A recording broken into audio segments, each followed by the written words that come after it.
Hi everyone, I'm Marla Miller from marlamiller.com presenting Season 2, Episode 4 of Lit Salon Prose Talk Prose.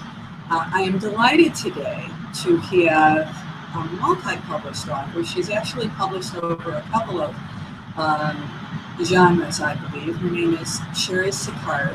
Her latest book intrigues the heck out of me because, like Cheri, I'm also a cannabis activist.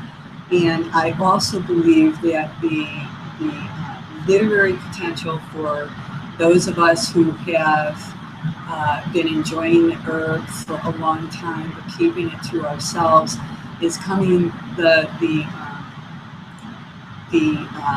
taboo is coming to an end, and there's a lot of writers out there who are writing about cannabis, writing inspired by cannabis, writing with the aid of cannabis. I'm not going to ask Cheri about any of that, but I am going to ask her about MaryJane, a woman's guide, a marijuana guide for women. Cheri Sicard, welcome to Lit Salon Prose Talk Prose. Hi, Marla. Great to be here. You know, you are amazing. So I'm just going to talk a little bit about what Cheri Sicard has been doing out here. And you know, if you're a writer and you're not a cannabis activist, cool. You can learn a lot from what Cheri has been doing, because what she does is she develops and expands a platform around her politics.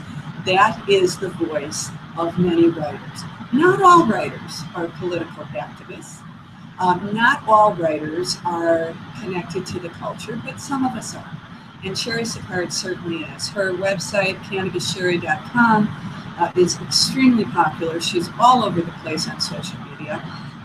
Cheri, talk a little bit about the inspiration for MaryJane, the marijuana guide for women. Where did this one come from? And then we'll talk about your other activism. Okay. Well, I wanted to write a general guide for marijuana, especially for people that were new to it. So my agent had been shopping that around for a while. I envisioned the book as being like for the dummies guides or idiots guides, because I've written for both of them before, but neither one of those imprints wanted anything to do with a marijuana book. Really? Okay, right. So my agent ended up at a luncheon with the editor from Steel Press, who went, "Oh my God, I've been looking for her for over 2 years."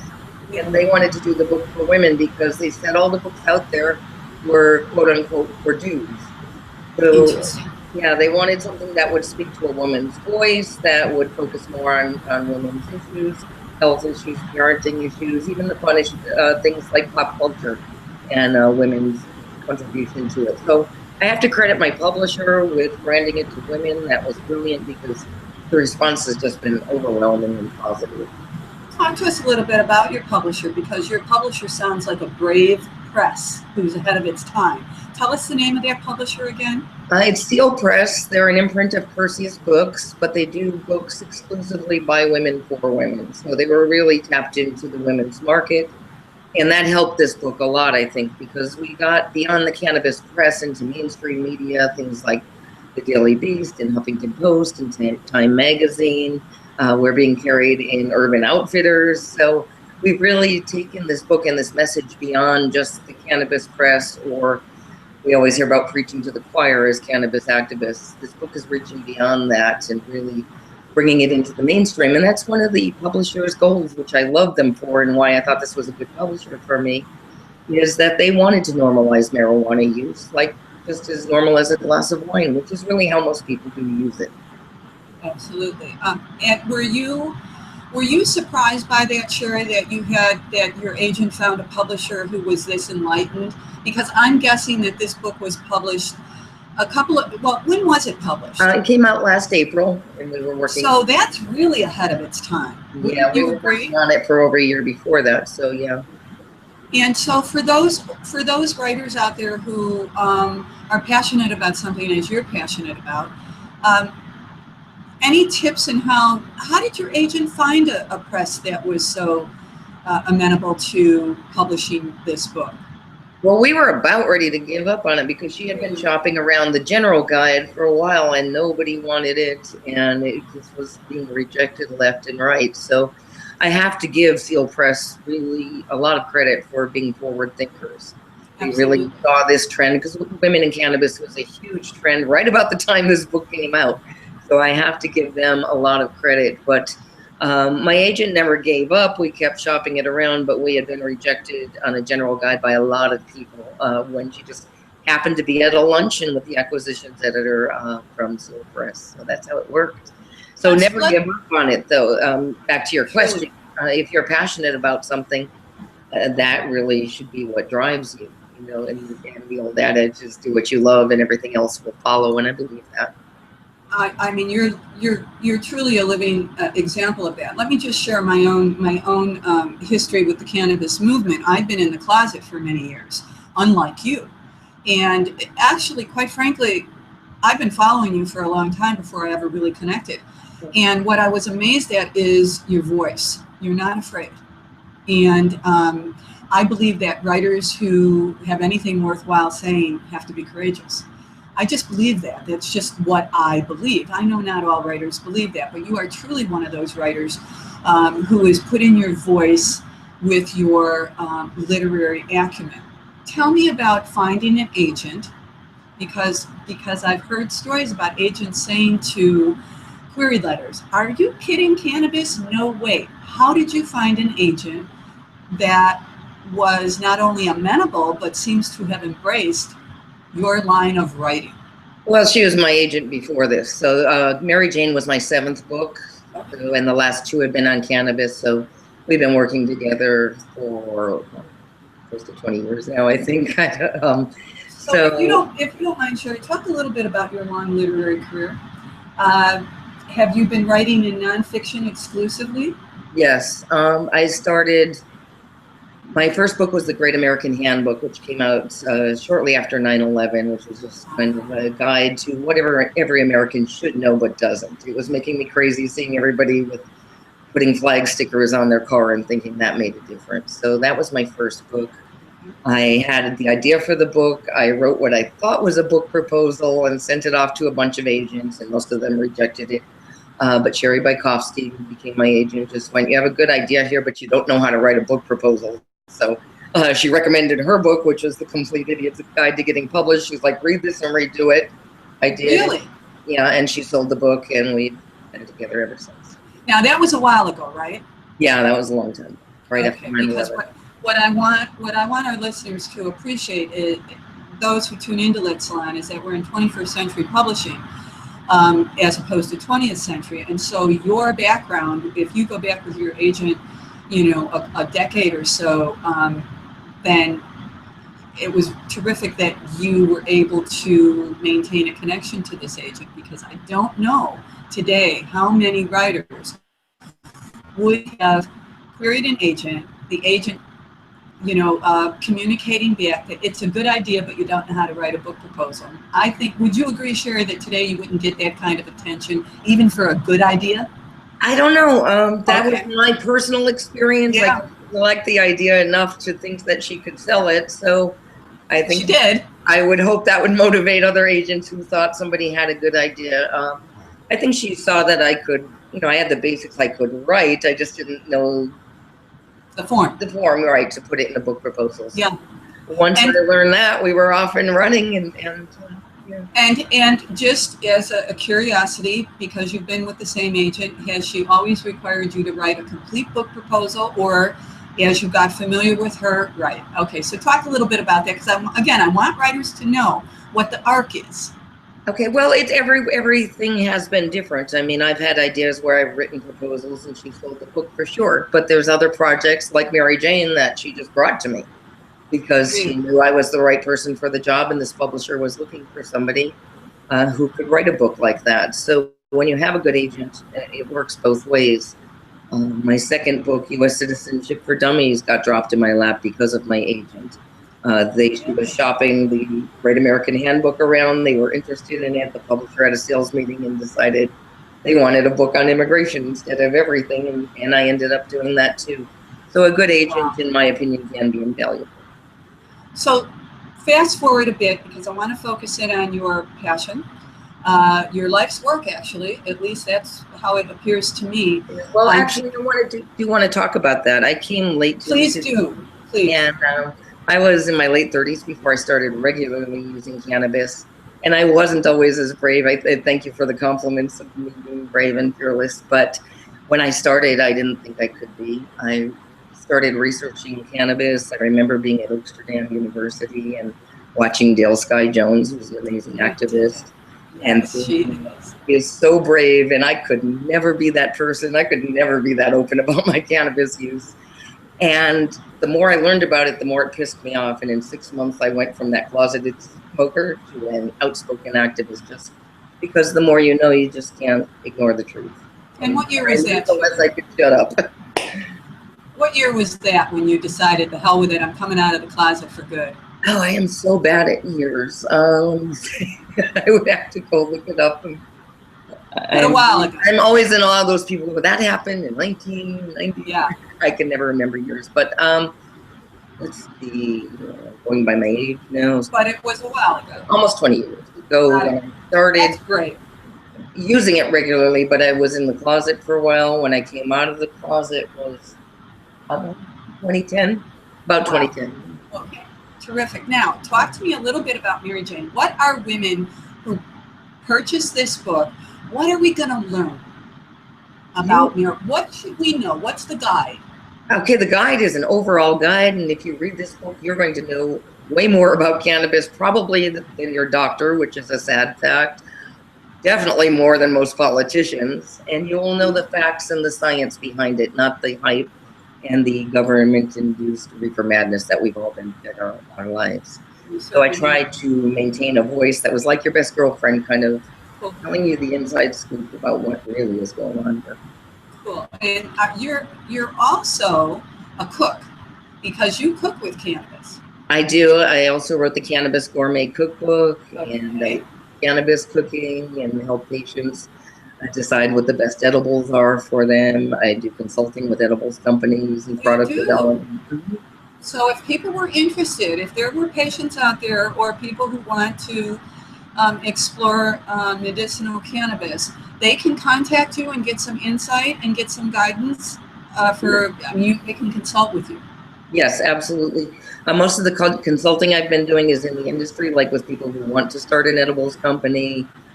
There's a lot of people that grow cannabis that aren't necessarily cooks, and they need someone to help them come up with the products and what to do with that. And my company, Z-Dog Media, also does marketing and branding and all of that. So.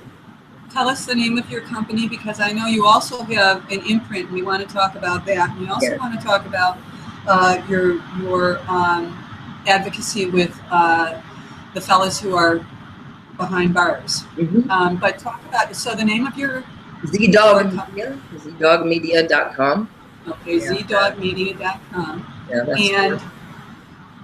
Tell us about is seniorstoner.com under that? Yes, it's umbrella? produced by Senior Stoner is produced by Z-Dog Media, yes. And that's the site that we just launched, because much like the women's voice was being ignored, we think the voice of the older cannabis user is being ignored. And I know the stereotype of a typical stoner is a burned out teenager eating Doritos in front of the TV, but that's not the fact. The largest and fastest growing demographic among cannabis users are seniors, that baby boomers that are aging, and there's a huge audience there. It's, for the most part, their second dance with MaryJane. They used it when they were younger and are coming back to it. And seniors have the most to gain from this amazing plant, from a health benefit, from an anti-aging benefit. They can help you live longer and have a better quality of life. So we really wanted to speak to that demographic, both from the health standpoint and also just because marijuana is fun.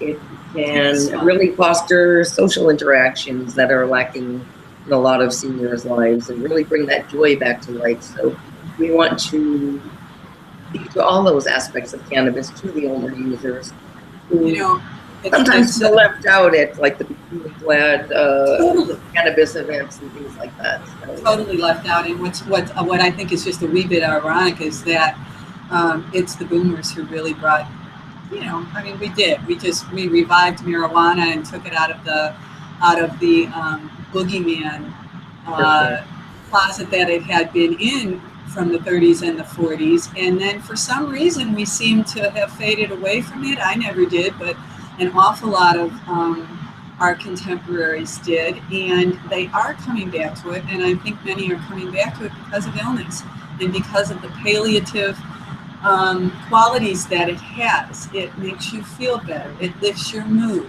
It manages pain. It manages anxiety. It doesn't leave you dopey. And it doesn't make you belligerent and unkind. Wouldn't you agree that cannabis is a really kind herb? It really is. Definitely, if everybody smoked cannabis, we'd be better off. Really the hate and the wars that we have in this world, for sure. But the other thing, in addition to treating all those things for seniors, that's important. Cannabis can also prevent disease, and that's something that we're getting a lot more research on. Sure. There's tremendous potential for preventing diseases. For instance, Alzheimer's. Cannabis has been found to block the formation of the plaque that causes Alzheimer's. It can prevent cancer and many other serious illnesses that are common to seniors. So, in addition to treating, yeah. I know that a lot of people roll their. I'm sorry, but I know that a lot of people roll their eyes at that. But you know, I'm a nurse practitioner by training, and switched to the writing life in my 30s, in my late 30s when my kids came. But I've always written about healthcare, and I'm an advocate for prevention, just an absolute advocate, and always have been. Even though some of my lifestyle hasn't been, you know, preventative, I've always tried to get back to it, and always do go back to taking care of the body. And the thing about cannabis that we're finding out is that the way that it binds with cells in our bodies, the cannabinoids, they're powerful, and we have them in our body already. And people just, because our researchers have been prevented, and I know I'm speaking to the choir here, but because our researchers have been prevented from researching, we're just learning about this now, you know, in the last couple of years, and I'm very grateful for that. But there's another segment of this population, Cheri Sicard, that you have been fighting for. When this is, to me, this is extremely brave, because an awful lot of our peers were thrown in jail as young men, and you are really an amazing advocate. So talk a little bit about this part of your cannabis advocacy, if you would. Yeah, when I was doing the research for MaryJane, I first encountered Randy Lanier, who was serving a life without parole sentence. Randy was the 1986 Indy 500 Rookie of the Year, and by 1987 he was incarcerated. And I had heard about one or two people maybe serving life sentences, but it kind of was in an urban legend sort of way. And most people haven't heard of this or don't know we have people serving life without parole for nonviolent marijuana conspiracies. So Randy was my first, and when I found him, he had kind of been forgotten and ignored. His website was down, so I built him a new website and started doing a Facebook page, and got awareness to this. And he actually was released a couple of years ago. I can't take credit for that, but hopefully I helped in that process. But once I heard about Randy, I started researching more and learning about more of these people. And before I knew it, I was doing websites for a handful of prisoners and just interacting with many of them. And I started contacting all these people serving life sentences and de facto life that I could find. I mean, it just haunts me that someone is in prison without the possibility of ever getting out unless they get a presidential pardon, that this is going on in the age of legalization, and nobody was talking about them, and they were forgotten. So for the past few years, I've been doing this advocacy on my own, raising funds, supporting clemency, doing whatever I can. But I am in the process of starting an actual nonprofit organization. So we just filed the paperwork. It'll be coming through soon. So the Marijuana Lifer Project is coming soon too. Really? Yes. And we want to do a lot to bring this issue to the forefront. It is the dirty little secret of the Justice Department. Nobody knows these guys exist. One of our plans is to do a billboard campaign around DC to really do outreach to politicians, to high-profile celebrities, to get them to start talking about this. So it becomes more of an issue. The president can let them all out right now with the stroke of a pen. He's done it a few times. Two of the guys I work with got clemency this December, Billy Deagle and Charles Cundiff, which was exciting, but there's many, many more left. So we want to bring awareness to their cases. And we also want to stop it from continuing. While most of these guys are senior citizens that have been in for decades, this practice is still going on. Yes, it is. We had somebody get a life sentence last year, Corvain Cooper, and I just read today, somebody else got a life sentence, a Canadian that was importing weed into the U.S. Yes, he was importing a lot of weed, but it's just weed. There was no violence. Yeah. Life sentence. This is unacceptable in my country. Unbelievable. And so are you also working on a book? My agent is shopping around a book right now on Senior Stoner, yes. And I would think, yes, the lifers. That's a proposal I'm working on. Not enough hours in the day, but I was going to say, Cheri, how do you find the time to do all of this? Because you really do it well. If writers want to, and I really must say this because we're running short of time, and I just want to make sure that we get this in.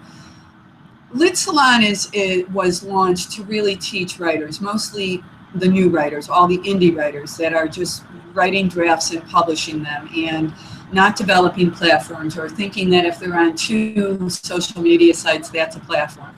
So I bring authors to Lit Salon, Prose Talk Prose, to talk about just how detailed platform building is. And you've got your platform across several areas of the cannabis movement. How do you do it all? Do you have an intern that helps you? Do you any? I don't have a husband and I don't have kids, so that helps that does a lot. That probably does help.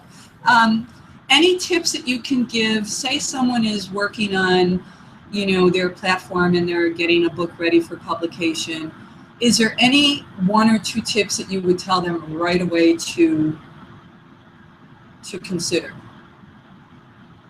Mine grew organically because of what I'm doing. It really just grew organically because I kept talking about this topic. So any new author is going to be passionate about whatever topic they're writing about. And if there is an audience for it, they can connect with it. And social media is invaluable for that. No matter how big or how little the niche, you are going to find a group that is interested in what you're doing. So that's the best place to start.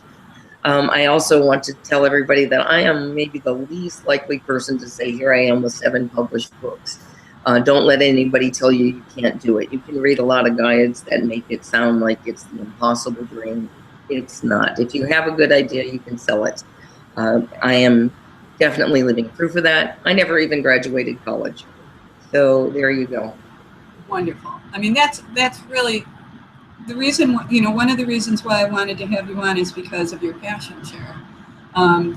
I think that too many writers are writing because they think that there's a lot of money in it. I'm not sure. I've been associated with writers' conferences for a long time, and the profile of new writers has changed. We're not in the trenches as much, writing and rewriting and writing and rewriting. We're not going out there with our ideas, getting rejected, and then coming back and saying, "Oh yeah, well I'm gonna turn that no into a yes." You have done that. You have done that. And if writers pull anything out of this interview, it's that persistence and passion. Wouldn't you say, Cheri Sicard? That's what it takes. Yeah, and it's a job. It's a job and a business. You can't wait to feel inspired. You can't, you have to work at it every day, and you need to be able to write whether you're inspired or not. I would just totally agree with that. And is there any last, just a website, anything that you want our Lit Salon listeners to know about? CannabisCheri.com and Cheri Sicard. Senior Stoner. SeniorStoner.com, and anybody that's interested in helping the marijuana lifers too, please contact me, or anybody that has questions about cannabis. I'm very accessible. You can find me on Facebook, on Twitter, on Instagram.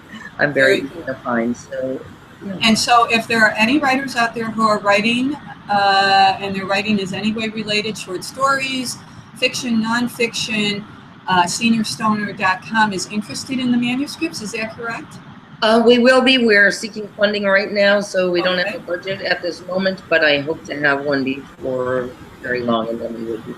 So at this point, they shouldn't be pitching queries to you. They should keep their eye on seniorstoner.com. Yes, but I hope that changes within the next year. And the best way to follow you out here, Cheri, you want to let us know where you are. Where would you like listeners who are writers to be following you? CannabisCheri.com. Cheri is spelled Cheri, and you can find me that way on Instagram, Twitter, or Facebook. Good, because that's Cannabis Cheri. All you have to do is Google that, and you're going to find Cheri Sicard everywhere. I am so delighted that you took the time to be in this interview, Cheri. I know it took us a while to get here. I am, I'm a writer first and a tech person last.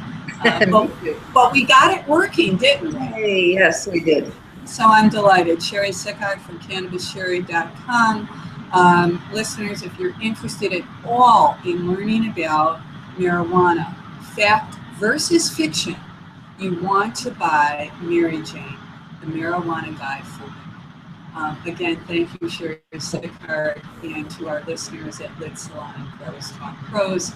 Stay tuned because we've got Michael Stephen Gregory from the Southern California Writers Conference who's going to be, I think we're going to do his interview tomorrow.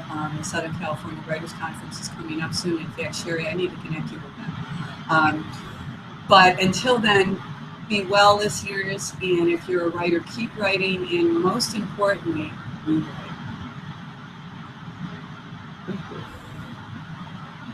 And we